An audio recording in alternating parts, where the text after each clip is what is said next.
Anda seorang pemimpin pembelajaran. Bagaimana cara Anda mengambil keputusan? Dikutip dari Bapak Nadiem Makarim, beban dan amanah kepemimpinan adalah mengimbangi semua prioritas yang terpenting. Tugas saya dalam pendidikan adalah melakukan yang terbaik. Apa yang diinginkan kadang-kadang belum tentu itu yang terbaik. Dan untuk membuat perubahan, apalagi perubahan yang transformasional, pasti ada kritik. Sebelum mengambil keputusan, tanyakan, apakah yang kita lakukan berdampak pada peningkatan pembelajaran murid? Tentunya kita sebagai pemimpin pembelajaran sering dihadapkan dengan suatu kasus yang membutuhkan keputusan yang harus kita tentukan. Kita belajar tentang cara mengambil keputusan. Pengambilan keputusan adalah suatu keterampilan. Semakin sering kita melakukannya, maka semakin terlatih, fokus, dan tepat sasaran. Pemimpin pembelajaran dalam mengambil keputusan hendaknya berdasar kepada 3 unsur. 1. Berpihak pada murid. 2. Nilai-nilai kebajikan. Dan ketiga yaitu bertanggung jawab. Sebelum mengambil keputusan, kita harus analisis dulu. Kasus tersebut merupakan dilema etika atau bujukan moral. Dilema etika, keadaan benar melawan benar.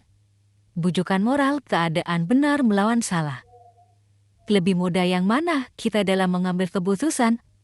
Ya, tepat sekali. Dalam bujukan moral, kita tidak perlu berpikir terlalu lama.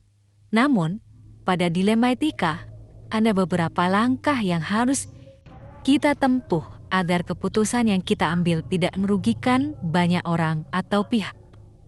Ada 4 paradigma dalam dilema etika. Pertama, individu lawan kelompok. Kedua, kebenaran lawan kesetiaan. Ketiga, rasa keadilan lawan rasa kasihan. Yang keempat adalah jangka panjang lawan jangka pendek. Setelah kita tahu bahwa kasus tersebut merupakan dilema etika, maka ada prinsip pengambilan keputusan yang harus Anda pertimbangkan. Etika sendiri tentunya bersifat relatif dan bergantung pada kondisi dan situasi, dan tidak ada aturan baku yang berlaku.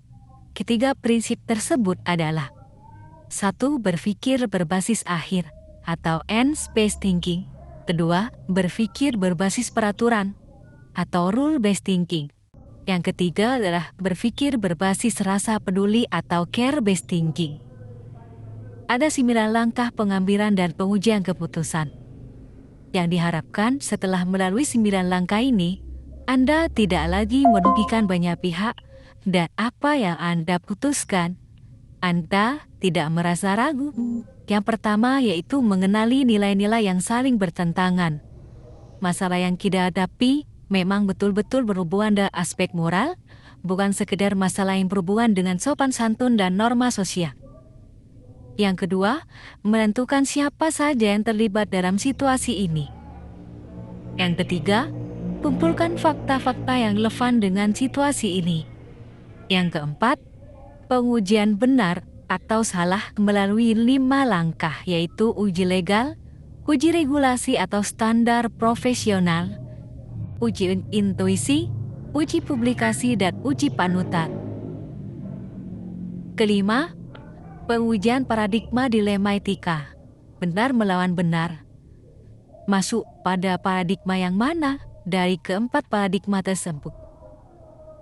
Keenam yaitu melakukan prinsip resolusi atau 3 prinsip pengambilan keputusan yang sudah saya jelaskan terlebih dahulu.